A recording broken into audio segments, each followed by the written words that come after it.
একবার কি নিজেকে জিজ্ঞেস করেছো তুমি ঠিক কতবার চেষ্টা করেছো? একবার, দুবার, আর তারপরে হার মেনে নিয়েছো? আমরা অনেকেই ভাবি আমার দ্বারা হবে না, আমি পারি না, সময় শেষ হয়ে গেছে। কিন্তু সত্যিটা হলো তুমি এখনো চেষ্টাই করোনি। তোমার সবটা দিয়ে জীবনের সবচেয়ে বড় ভুলগুলোর একটি হলো হার মেনে নেওয়া।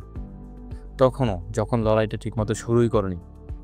তুমি জানো না তোমার ভিতরে কি বিশাল শক্তি লুকিয়ে আছে।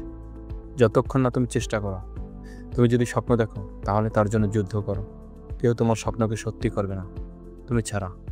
তুমি যদি আজ থেমে যাও তাহলে কখনোই জানবেই না তুমি কত দূরে যেতে পারতে। তাই হার মানার আগে শুধু একবার চেষ্টা করে দেখো। তোমার একটা প্রচেষ্টা তোমার জীবন বদলে দিতে পারে। শুধু আজ আরেকবার চেষ্টা করো, নিজের জন্য, তোমার স্বপ্নের জন্য। তুমি পারবে, শুধু শুরু করো। তুমি যদি এখনও লড়াই করছো তাহলে তোমার গল্প এখনও শেষ হয়নি। ভিডিওটা ভালো লাগলে একটি লাইক দাও, কমেন্ট লিখো, জানাও তুমি আজ কোন কাজটা শুরু করতে যাচ্ছ। আর এমন আরও মোটিভেশন পেতে চ্যানেলটি সাবস্ক্রাইব করে পাশে থাকো।